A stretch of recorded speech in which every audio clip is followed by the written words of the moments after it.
ஆன்மீக நண்பர்கள் அனைவருக்கும் என்னுடைய அன்பான வணக்கங்கள். அக்டோபர் மாத ராசி பலன் 2025.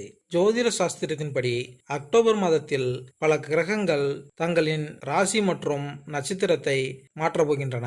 இந்த கிரக மாற்றங்கள் சில ராசிக்காரர்களுக்கு சாதகமான பலன்களையும் சில ராசிக்காரர்களுக்கு எதிர்மறையான பலன்களையும் ஏற்படுத்தப் போகிறது. சுக்கிரன், புதன் மற்றும் செவ்வாய் போன்ற பல சக்தி வாய்ந்த கிரகங்கள் தங்களின் நிலையை அக்டோபர் மாதத்தில் மாற்றுகின்றன. 2025 ஆண்டின் அக்டோபர் மாதத்தில் நுழைய உள்ளோம். அக்டோபர் மாதம் சற்று சிறப்பானது.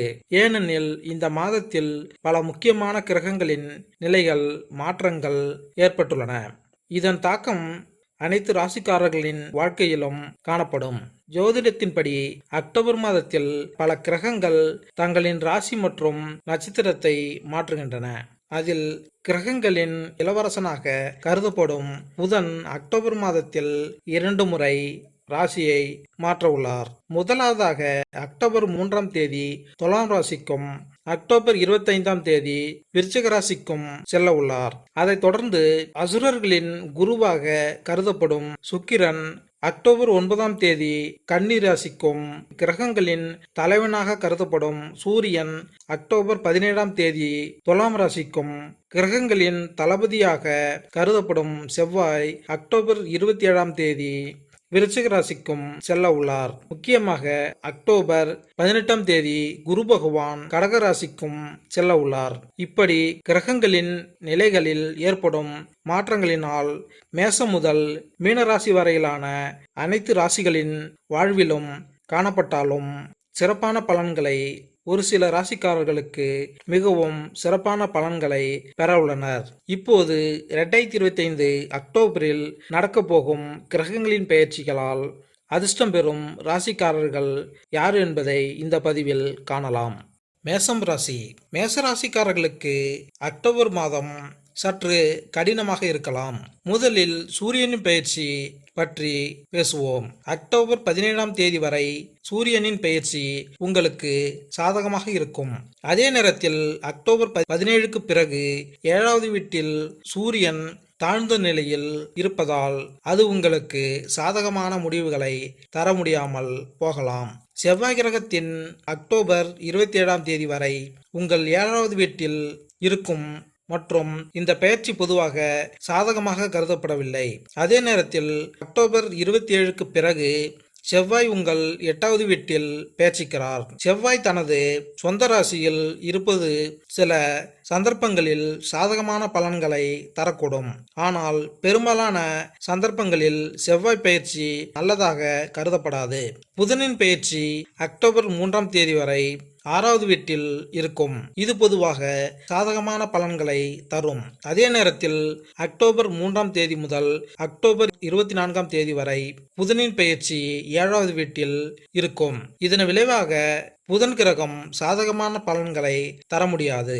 அக்டோபர் 24ஆம் தேதிக்கு பிறகு புதன் கிரகம் உங்கள் 8வது வீட்டில் பெயர்ச்சிக்கும் போது பொதுவாக உங்களுக்கு சாதகமாக இருக்கும்.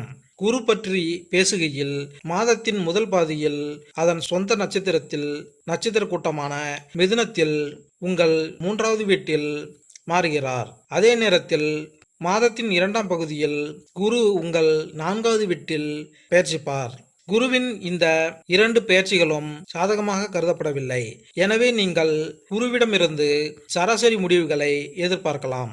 அக்டோபர் 9ஆம் தேதி வரை சுக்கிரன் பெயர்ச்சி உங்கள் 5வது வீட்டில் இருக்கும். சுக்கிரன் உங்கள் 6வது வீட்டில் பலவிதமான நிலையில், அத்தகைய சூழ்நிலையில் சுக்கிரன் அக்டோபர் 9 வரை உங்களுக்கு சாதகமான பலன்களையும் பின்னர் பலவீனமான பலன்களையும் தரக்கூடும். சனியின் பெயர்ச்சி மீனத்தில் அதன் சொந்த ராசியில் இருக்கும். அத்தகைய சூழ்நிலையில் சனியின் அனுகூலத்தையும் ஒருவர் எதிர்பார்க்க கூடாது. ராகு பெயர்ச்சியை பற்றி நாம் பேசினால் பலனை தருவார் மற்றும் உங்கள் ஆசைகள் நிறைவேற்ற வேலை செய்வார். அதே நேரத்தில் உங்கள் 5வது வீட்டில் சிம்மத்தில் சுக்கிரன் நட்சத்திரத்தில் கேதுவின் பெயர்ச்சி இருக்கும். இப்படிப்பட்ட சூழ்நிலையில் கேதுவால் ஒரு சில சந்தர்ப்பங்களை தவிர பெரும்பாலான சந்தர்ப்பங்களில் அனுகூலமான பலன்களை தர முடியாது. புதிய வாய்ப்புகள் வரும். சொந்த தொழிலில் நிதானம் தேவை. உடன்பிறப்பு சார்ந்த விஷயங்களில் விட்டு கொடுத்து நடந்து கொள்ள வேண்டும். எடுக்கும் காரியங்களில் வெற்றி கூடும். வாக்கில் நிதானம் தேவை. பிள்ளைகள் வழியில் சிறு சிறு தொந்தரவு மற்றும் மருத்துவ செலவுகள் இருக்கும். பொருளாதார உயர்வுகள் இருக்கும். புத்திர பாக்கியம் வேண்டி காத்திருப்பவர்களுக்கு நல்ல செய்தி உண்டு. சொத்து சம்பந்தப்பட்ட விஷயங்களில் எச்சரிக்கையுடன் செயல்பட வேண்டும். புதிய ஒப்பந்தங்கள், இடம் வாங்குதல் போன்ற விஷயங்களில் யோசித்து செயல்பட வேண்டும். திருமண பேச்சு வார்த்தைகள் நன்மை அளிக்கும். இல்லறத்தில் அன்பு காதலாக மாறும். தந்தையின் ஆரோக்கியத்தில் கவனம் தேவை. சொந்த தொழிலில் அதிக முன்னேற்றம் இருக்கும். லாபம் மகிழ்ச்சியை ஏற்படுத்தி தரும். கொஞ்சம் கவனமாக இருக்க வேண்டும். யாத்திரை செல்வதன் மூலம் மகிழ்ச்சி இருக்கும். உல்லாச பயணம், தொழில் சார்ந்த பயணம் இருக்கலாம். பணியாட்களிடம் பேச்சில் நிதானமாக நடந்து கொள்ளுங்கள். பரிகாரம்: துர்க்கையை தவறாமல் வணங்குங்கள் மற்றும் ஒப்பனை பொருட்களை வழங்குங்கள். நின்ற கோலத்தில் வள்ளி தெய்வானையுடன் இருக்கும் முருகனை வழிபடுவதன் மூலம் மகிழ்ச்சி ஏற்படும். மேலும் இந்த பதிவு உங்களுக்கு பிடித்திருந்தால் லைக் பண்ணுங்க, கமெண்ட் பண்ணுங்க, மறக்காம சப்ஸ்கிரைப் பண்ணுங்க. நன்றி, வணக்கம்.